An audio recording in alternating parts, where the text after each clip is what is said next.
Radio, l'IFE. C'était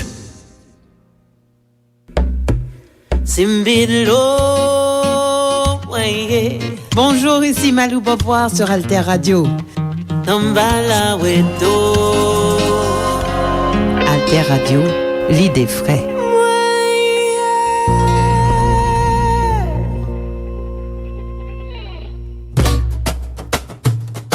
Alter Presse, Alter Radio, pour l'émergence d'une population bien informée. Faites un don pour Alter Presse, allez faites un don pour Alter Radio. Faites un don pour Alter Presse, allez faites un don pour Alter Radio. Votre solidarité peut vraiment tout changer.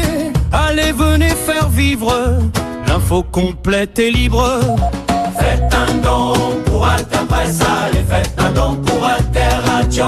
Penchez-vous sur Alter Presse et faites un don. Merci, merci, merci pour l'appui citoyen. Merci, merci, merci de votre soutien. Alter Radio. Et un grand entretien ce matin pour décentrer les regards. Il y a évidemment ce qui se joue dans le détroit d'Ormuz, ouvert puis fermé en moins de 24 heures. Il y a eu les menaces le 7 avril par Donald Trump d'anéantir la civilisation iranienne. Il y a l'idée que la guerre est la continuation de la politique par d'autres moyens et notamment depuis le 28 février dernier. Mais qu'est-ce qui se joue aux États-Unis? Deux invités pour en parler. C'est Gilles Gressani, Amy Green, bonjour. Bonjour. Et bienvenue Gilles Gressani, vous êtes directeur de la passionnante revue Le Grand Continent. Amy Green, vous êtes politologue, enseignante à Sciences Po Paris et auteur de L'Amérique face à ses fractures, paru aux éditions Taillandier. Et j'aimerais justement qu'on parte de cette fracture et de cette fracture peut-être même dans la présidence de Donald Trump. Il arrive bientôt à mi-mandat. Est-ce qu'on est face à un tournant? Ce qui est très étonnant, c'est que on a l'impression que l'art du deal, c'est fini. Celui qui se qualifiait de peace president, le président de la paix, c'est fini maintenant qu'il est entré en guerre et qu'il a lancé un blocus naval au large de l'Iran. Est-ce que vous avez ce sentiment-là qu'on est en train d'assister à la bascule de la présidence Trump, Amy Green? On assiste à un fatigue généralisé de la présidence Trump. Fatigue déjà. Un fatigue générale. C'est vrai que c'était un rythme assez frénétique depuis le 20 janvier 2025. On a toujours dans l'électorat américain une partie des électeurs MAGA qui représentent 25 à 30% du vote républicain. Il y a d'autres républicains plus traditionnels, conservateurs, qui donnent soutien quand même à Donald Trump globalement dans les intentions de vote. Mais j'ai envie de dire que quand on regarde le taux d'impopularité de Donald Trump, on voit que c'est pas un phénomène isolé uniquement aux démocrates et aux indépendants. Il commence à avoir un fatigue de la part des républicains qui voient que les promesses de campagne de ce président sur l'économie, sur l'immigration, mais peut-être encore plus sur l'économie, le coût de la vie, ne sont pas tenues. Les conditions de vie s'aggravent et on va en parler. Le prix du gallon de ces quelques litres d'essence et qui concerne particulièrement les Américains compte énormément. Est-ce qu'on est à un moment de bascule, Gilles Gressani, dans la présidence Trump? On est dans un moment qui effectivement est assez délicat pour essayer de comprendre ce qui se passe, parce que au fond, je trouve qu'il y a deux choses. Il y a Trump, il est en train Pour le dire vite, on comprend rien. Hein. Mais en fait, c'est ça. Si vous voulez, je le dis en souriant, mais vous travaillez et vous lisez aussi ce qu'écrivent à la fois ses soutiens, ses supporters, ses adversaires, et c'est d'où l'importance de votre expertise. Mais si vous voulez, en fait, on comprend rien parce que Donald Trump a dissocié le discours de l'argument, la parole de la raison. En fait, nous, on est quand même Expliquez-nous ça. Toujours dans un cadre. Si vous voulez, on est quand même toujours ancré dans cette idée que la parole, le logos, est aussi une manière dans laquelle on déploie un raisonnement, on explique ce qu'on veut faire, on a une intentionnalité rationnelle. Et en fait, Trump a vraiment séparé ces deux choses. Ces prises de parole, ces mots, ne sont pas forcément en lien avec une construction d'un argument, ils sont par contre en lien avec la construction d'une séquence spectaculaire. Et donc en fait, c'est là qu'il se joue quelque chose, à mon avis, de décisif, c'est que si on regarde depuis 3 mois, Donald Trump, sa politique, son aventurisme géopolitique ne produit pas des résultats qui sont positifs, il n'obtient pas de victoire. Le président de la paix n'obtient pas de victoire. Par contre, d'un point de vue du spectacle, en fait, ce qu'il y a déjà eu dans l'histoire de l'humanité, une personne qui a été vue et regardée par plus de personnes et qui a suscité autant d'engouement, autant d'intérêt. Et ça, c'est une partie qui est absolument essentielle pour comprendre Donald Trump. Ça peut pas être totalement bizarre de faire ça, mais en fait, c'est déjà son identité. C'est d'abord un homme de spectacle qui arrive à la politique par son sens extraordinaire, son talent extraordinaire de la construction de séquences. Oui. Et si vous regardez, en fait... Des séquences où le monde entier attend la décision d'un personnage. Mais si vous voulez, en fait, c'est comme ça que je pense qu'on comprend ce qui s'est passé avec ce moment absolument terrible dans lequel il menace l'Iran d'un anéantissement civilisationnel. En fait, c'est vraiment la grammaire, c'est totalement tragique de dire ça, mais c'est la grammaire du reality show.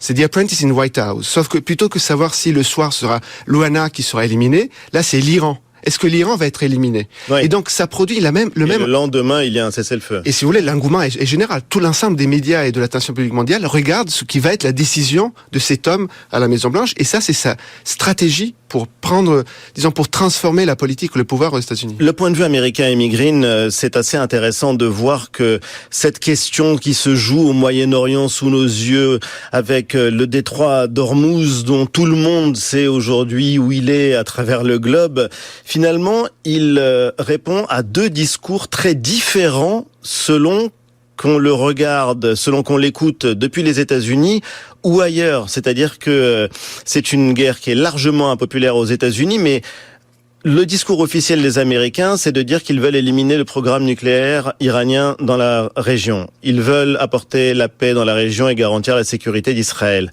Aux États-Unis, c'est tout autre chose. C'est le prix de l'énergie qui compte. Oui, c'est le ressenti dans le portefeuille qui est déjà très tendu dans le foyer ordinaire aux États-Unis.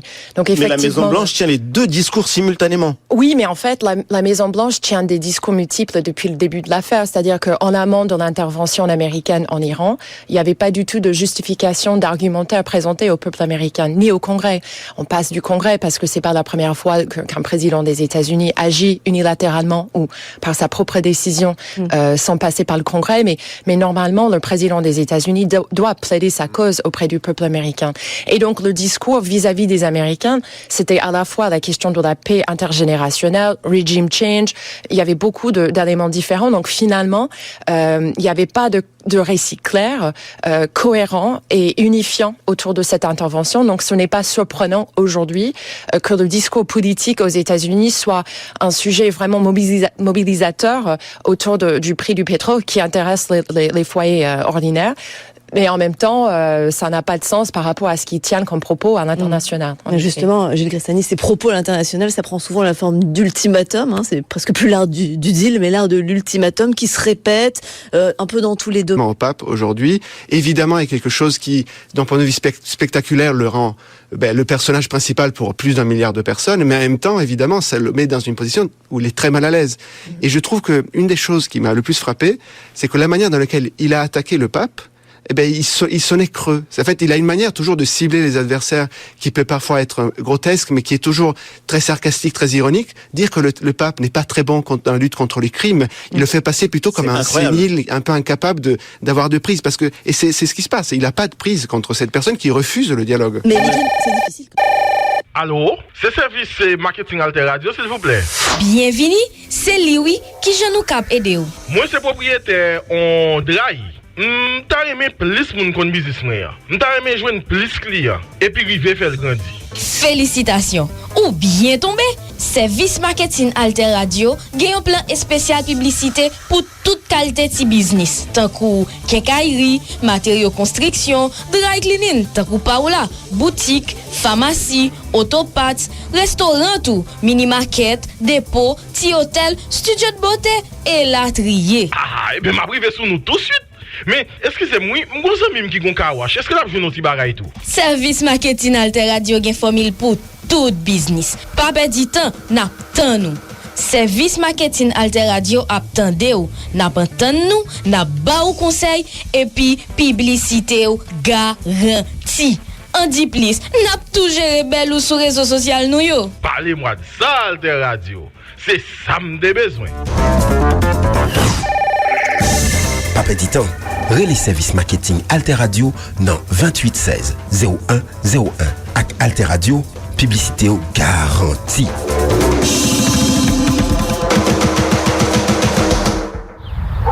Pour demain, Cabelle. Oui, Fok Demain Belle. Pou Demain ka Belle, c'est une émission sur développement durable dans Alter Radio. Ah, développement durable, ça veut dire, nous allons parler d'une série de questions tant que environnement, agriculture, agroécologie, changement climatique, et puis, façon monde de vivre.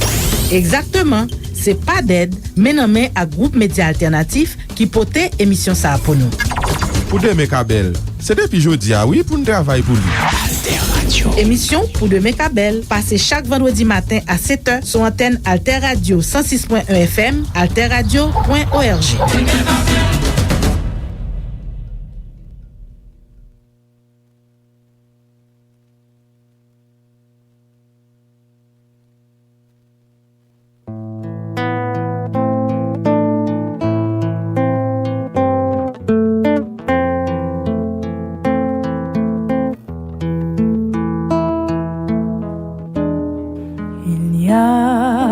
Toi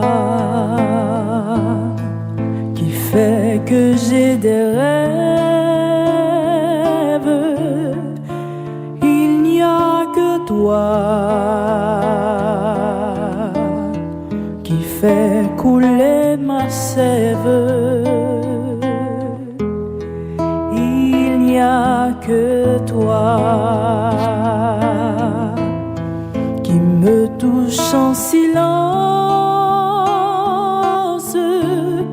mon bel amour, mon univers, ma chance, mon seul espoir quand tout est noir et que j'ai mal.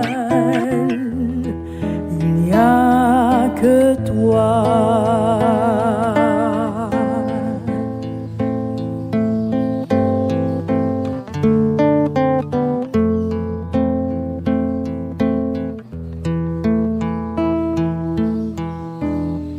Il n'y a que toi.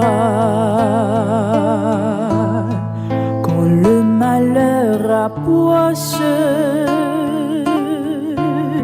qui tient ma main jusqu'au surlendemain matin. Oh, il n'y a que toi qui fait passer l'orage quand l'ouragan se déchaîne dans mon âme. Tu ne dis rien, mais tu m'étreins de près, de loin, et tu m'apaises. Il n'y a que toi lorsque le ciel est gris et que tombe la pluie qui réchauffe ma vie. Il n'y a que toi qui rallume la flamme et fait brûler le feu de mon âme angoissée, de tant de pluie, tant de ciel gris. Il n'y a que toi. Il n'y a que toi. Il n'y a que toi.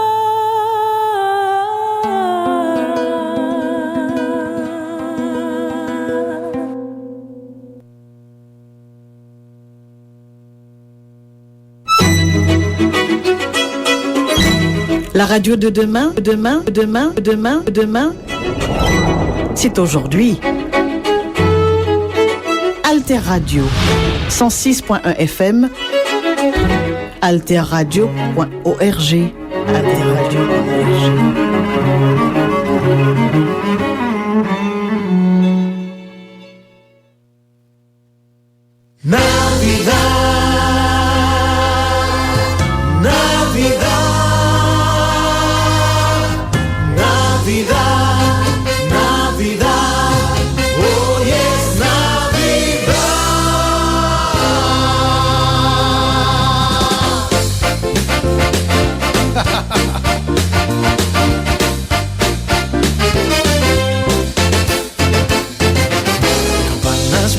doquier resuenan sin cesar, proclaman con placer que hoy es Navidad.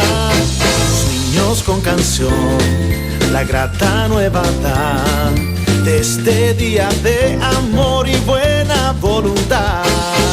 Navidad, Navidad, hoy es Navidad, es un día de alegría y felicidad. Navidad, Navidad, hoy es Navidad, es un día de alegría y felicidad. Niño de Belén nos trae salvación, con júbilo sin par se entona esta canción.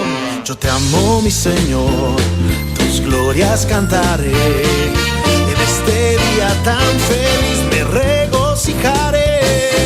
Navidad, Navidad, hoy es Navidad, es un día de alegría y felicidad. Navidad, Navidad, hoy es Navidad, es un día de alegría y felicidad.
Navidad, hoy es Navidad, es un día de alegría y felicidad.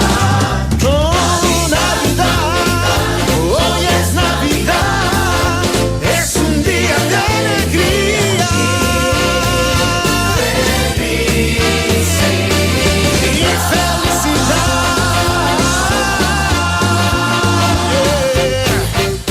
¡Feliz Navidad!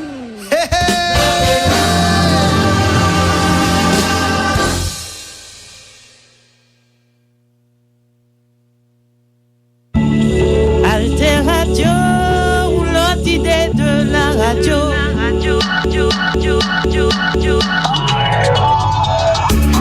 Alter Radio 106.1 FM. L'autre idée de la radio. Alter Radio, l'idée vraie.